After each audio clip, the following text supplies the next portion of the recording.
You even know where you Oh, were. that was an easy question. I told you they're not hard. Come on. All right, Dave, what's the first concert you attended? It was Rush, the Moving Pictures tour at Cobo Hall. I was in the third deck. Oh. Yes. Good concert. They still rock it. They still... Yeah, I'm amazed. Yeah. What am I complaining about? You guys are 20 years older than me. That's a good one. You obviously were into the I just rock got rid of the T-shirt, too. I had all the T-shirts from the concerts in high school. I had them all up until maybe just like 5 years ago. Are they worth anything? Well, I don't know about that kind of stuff. They were probably worth a fortune. I had like Fog Hat and Jefferson Starship. Wow, yeah. Rush, yeah, and I had them all. And I had Joan Jett. Oh my gosh. But no, they're all gone. They're gone. Oh. Oh. Yeah, somebody in Value World is like going, oh my gosh, look at this. Jackpot. I remember dropping my daughter off, this was a few years ago, dropping her off at school in the morning, and it was warm enough, there were no coats on and everything, and I don't know why, that morning it struck me, there were so many kids in Led Zeppelin t-shirts, and I saw The Who, and I mean, it was all these classic rock t-shirts, and it was like, did I miss something? All of a sudden, all these kids were in these shirts. I thought, well, this is odd. I mean, it was kind of cool. But I think that's great, but it's weird. Like, we didn't wear Chuck Berry shirts when we were in high school or anything like that. Or Bill Haley in the Comets. Yeah, no, it was really, it just struck me funny. All right, what is in your fridge right now? There's a mango, there's hummus, there's pesto, there's bread that if you don't keep it in the fridge, it'll turn moldy. There's the 2 salsas, one medium, one mild. You know, because folks might come over and they don't like it too spicy. Always thinking. Yeah, and mustard. Good mustard, though. Good mustard. Oh, yeah. Not just the yellow stuff. You get flavored mustard. That's about all I can recall off the top of my head. Some good stuff in there. Yes. But the question is, you got such a variety. It's like, what are you going to make with all those different things? I have no idea. No idea. I just put it in a bowl. Put it in the microwave. And with some chips. Oh, this is good. Until you have indigestion the next morning. What is your favorite, and you may have answered this already, but your favorite non-music pastime? Fishing. Oh, you're a fisher. Okay. Yeah, I've taken up fishing in the last couple of years, and it's like playing the slots. It's completely addictive.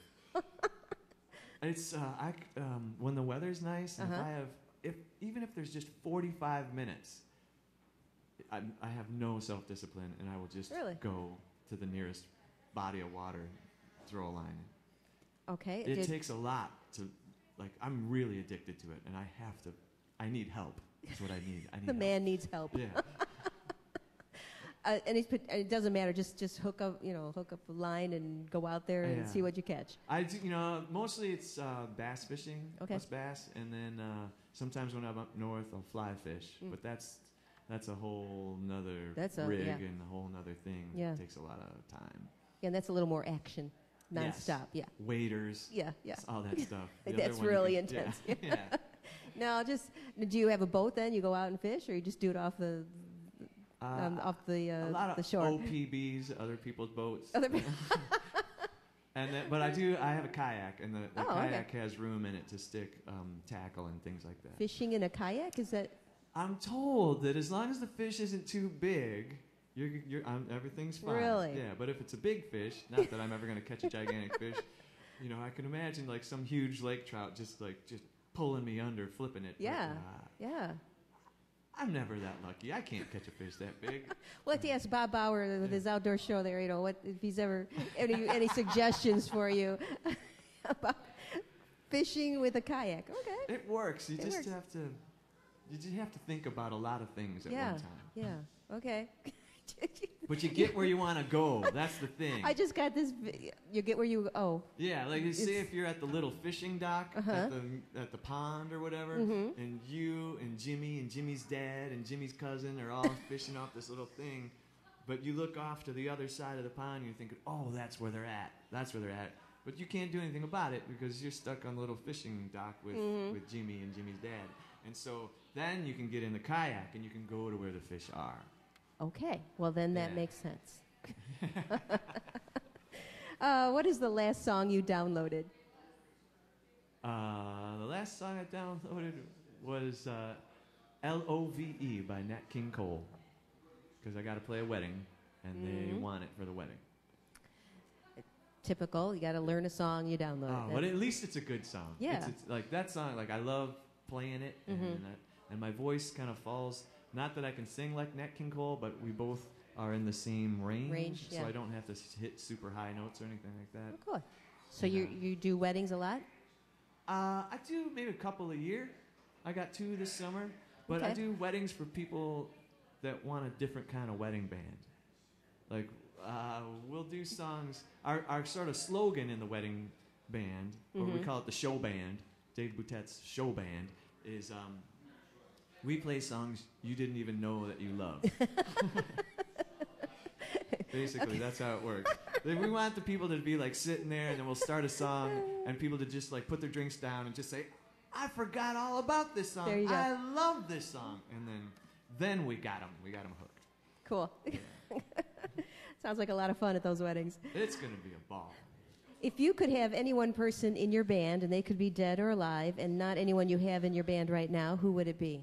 Ray Charles. Ooh, yes. Good one. Utility player. You know, he played the piano, but I know that he could play a lot of other things too. He could sing. He could arrange. He could take a lot of the load off my back.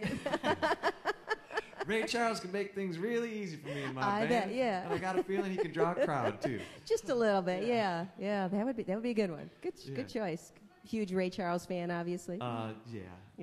He's got some Just, good stuff. Yeah. Consummate performer, musician, arranger, lyricist, just knocks it out. Yeah, good stuff. All right, Dave, what is your most memorable music moment? Wow. There's been a lot of years of that. Yeah. There's lots and lots of years. Well, I'm going to go back to when I was in the band. Okay. And we played at St. Andrew's Hall. And we did an encore naked one time at St. Andrew's. That was a very memorable moment. Okay. Yeah. Cool. But we had guitars in front of us, you couldn't see anything, and we had hats on. But what made you think to do that?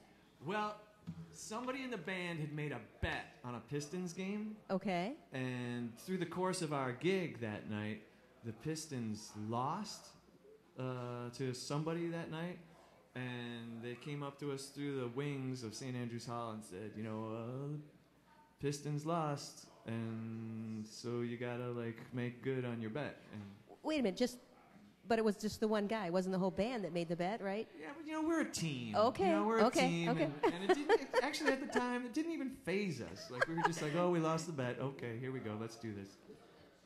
But the thing is I never found out what we would have got if the Pistons won that night. That's the thing that's been vexing me for such a long time, is I have no clue That's funny. what we would have won.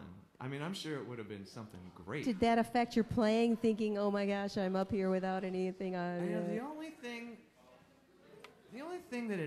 that got me, because everybody was like, when we came out on stage and we were playing this song and we were doing a good job and everybody was happy and jumping up and down and super excited, but there was one guy that was in a uniform, sort of like a security guard uniform, that was just glaring at us and just his eyes were just full of hate, and I just looked. I thought, oh, well, there's a guy that's gonna he's gonna not be good with this. And I thought, for a while we were playing the song, I'm looking at him and I'm like, is that a police officer outfit he's got on, or what is this guy what is this uniform? What's his deal? Yeah, and then when we got all done, put our pants on and walked down on the floor, it turned out that he was an off-duty hospital security guy that had just come into St. Andrews. And I was like, all right, hospital security can't do anything. Yeah. At least not in this jurisdiction, not here at all. Maybe if we did it at the if we had a hospital gig, he could bust us for it. But Oh, yeah. at St. Andrews, it was completely cool. Okay. How old were you when you did that about? Let's say 27. Yeah. Yeah. Could've Back been when I was more in shape, a lot more muscle tone. All right, final question here for you, Dave. If you were a spice, what would it be? Cinnamon, I think, just because it doesn't hurt you. it's something kids can handle. You know, the whole family can be cool with cinnamon. A lot of people say cinnamon, but it's their answer why. It's just all over the board. It's kind of so that's a different reason. So yeah, I mean, cinnamon was probably the first spice that I messed with when I was a kid. You know, making cinnamon toast or putting it on pancakes or whatever. And yeah, I mean, I certainly wouldn't say like a habanero pepper or anything like that. Cinnamon. Yeah, you seem the more mellower guy. You don't need hot spicy. Well, that's the Pam exam. So that was a great. Is that it? That was it. Oh. Well, you want more questions? Well, when you come back for when you have your CD release, then we'll have different questions. So okay, super. Yeah, I know. It's like, well, if I have people come back in, which is typical, and that doesn't. Once you're on the stage, it's not like you'll never come back again.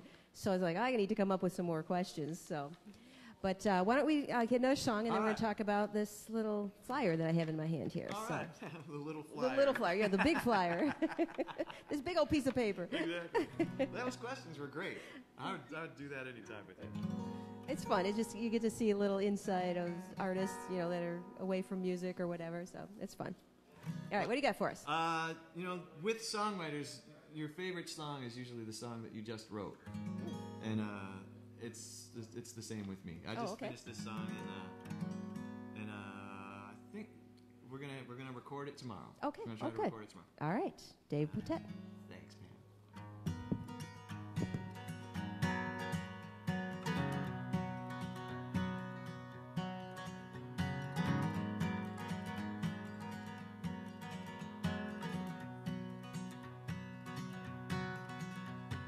How am I gonna get you off my mind? How am I gonna get you off my mind? Red-winged blackbird sitting on a post. I can't tell what I want most. A girl to stay through thick and thin.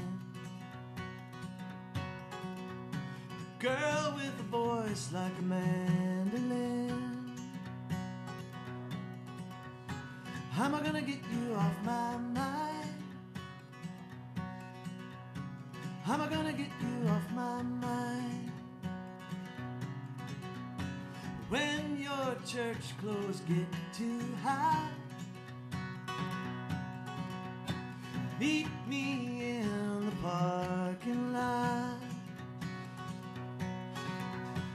I like Sundays just because, and I like you with a good beer buzz. How am I gonna get you off my mind? How am I gonna get you off my mind?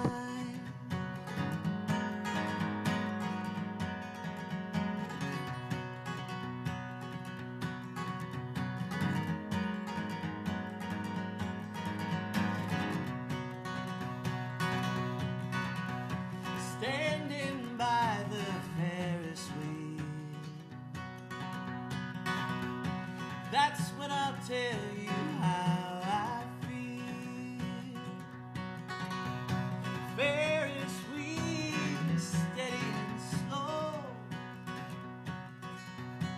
maybe best that you don't know. How am I gonna get you off my mind?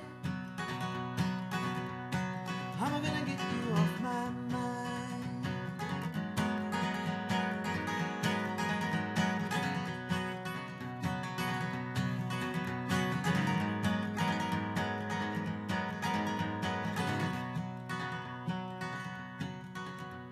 Stars and satellites falling from the sky. Who will hold my hand when I die? My dear sister, when I need death, bring me the girl with mandolin on her breath. Bring me the girl with mandolin on her breath. Very nice. Dave Thank you, Boutette. Very nice, very nice.